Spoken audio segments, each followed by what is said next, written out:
और अब बात उनकी धोखाधड़ी की जिनको धरती का भगवान कहा जाता है। अहमदाबाद में एक सरकारी अस्पताल के डॉक्टर ने नियमों को तोड़ने के अलावा धोखाधड़ी करके अस्पताल को करोड़ों का चूना लगाया।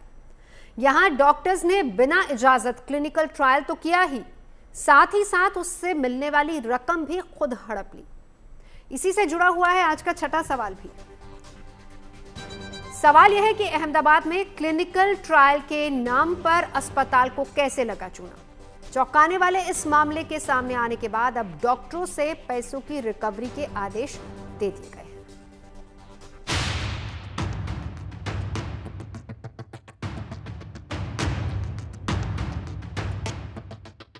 अहमदाबाद में धांधली का एक अनोखा मामला सामने आया है। यहाँ के एक सरकारी अस्पताल में डॉक्टरों ने बिना अनुमति के क्लिनिकल ट्रायल किया और उन्होंने नियमों के खिलाफ जाकर न केवल क्लिनिकल ट्रायल को अंजाम दिया, बल्कि इस ट्रायल के बाद मिले करीब 2 करोड़ रुपए का गबन भी कर लिया।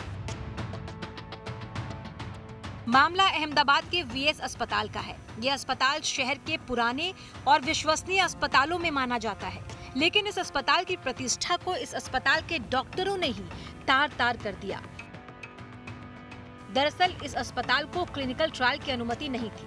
अस्पताल को क्लिनिकल ट्रायल की मिली अनुमति 2021 में ही खत्म हो गई, लेकिन इसके बाद भी अस्पताल ने क्लिनिकल ट्रायल करना जारी रखा, वो भी अस्पताल के तत्कालीन सुपरिटेंडेंट की जानकारी में।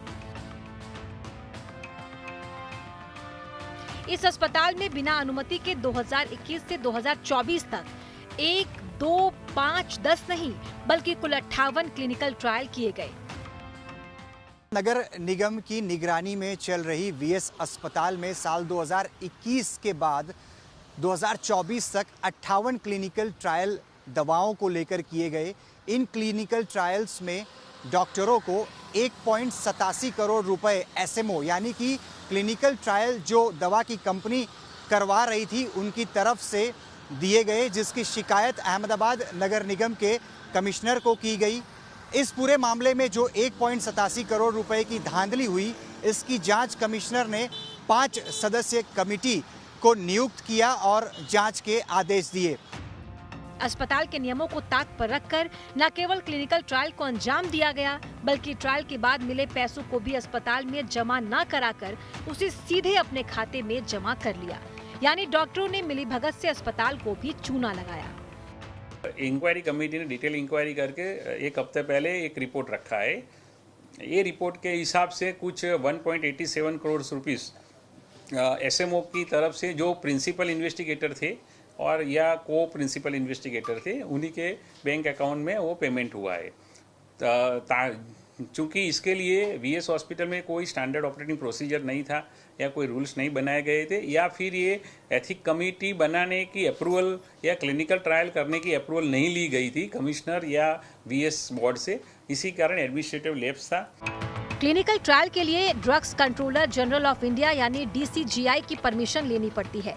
दवा कंपनियां अपनी दवाओं के मरीजों पर असर के लिए इस तरह के ट्रायल अस्पतालों में कराती है। इस ट्रायल के लिए अस्पताल और मरीजों को दी जाने वाली रकम भी तय की जाती है। लेकिन वीएस अस्पताल के डॉक्टरों ने दवा कंपनियों से 58 क्लिनिकल ट्रायल के लिए 1 करोड़ 87 लाख रुपए की रकम भी वसूल ली और न तो इसकी जानकारी अस्पताल को दी और न ही मरीजों को। जांच में खुलासा हुआ कि क्लिनिकल ट्रायल से मिली रकम अस्पताल के तत्कालीन सुपरिटेंडेंट समेत अन्य डॉक्टरों ने इन रुपयों को अपने और अपने रिश्तेदारों के अकाउंट में सीधे ट्रांसफर कर दिया। ये डिसीजन किया गया है कि जो डॉक्टर्स इसमें शामिल है, जिन्होंने किया है, तो इनको चार्जशीट दिया जाएगा और बाकी जो डॉक्टर जो कॉन्ट्रैक्चुअल थे, जिनको रिलीव कर दिया गया है, उनसे पास से भी ये जो रिकवरी है 1.87 रुपीस की, वो सब रिकवरी होगी। इसके बाद जो डिपार्टमेंटल प्रोसीडिंग हो के बाद जो भी सामने आएगा रिजल्ट, रिकमेंडेशन फ्रॉम द जो फाइनल अथॉरिटी, इसके हिसाब से हम लोग एक्शन लेंगे। इस मामले में नगर निगम कमिश्नर के द्वारा गठित की गई कमेटी ने जांच की है और उस कमेटी की प्राथमिक रिपोर्ट में गंभीर प्रशासनिक अनियमितताओं का खुलासा हुआ है। कमेटी ने पाया है कि 1 करोड़ 87 लाख रुपए वीएस अस्पताल के तत्कालीन superintendent doctor Manish Patel, doctor Devang Rana समेत 12 डॉक्टरों और उनके रिश्तेदारों के बैंक अकाउंट में ट्रांसफर कर दिए गए। इन डॉक्टर्स में से 8 डॉक्टर कॉन्ट्रैक्ट पर थे। इन सभी के खिलाफ कार्रवाई की जा रही है। जांच में जो प्रिलिमिनरी रिपोर्ट सामने आई है उसमें पाया गया कि 2021 के बाद से वीएस अस्पताल को क्लिनिकल ट्रायल की मंजूरी न होने के बावजूद 1.87 करोड़ रुपए एसएमओ से डॉक्टरों ने क्लिनिकल ट्रायल करके हासिल किए और जो पैसे वीएस अस्पताल को मिलने चाहिए थे वो भी रकम डॉक्टरों ने सीधे अपने खाते में हासिल कर ली है। घोटाले का खुलासा होने के बाद डॉक्टर्स के पास से 1,87,00,000 रुपए रिकवर करने और विभागीय जांच के आदेश दिए गए हैं। लेकिन सवाल ये है कि इस मामले से डॉक्टरों पर जो धांधली के दाग लगे हैं क्या वो धुल सकेंगे? Atul Tiwari, Ahmedabad, good news today.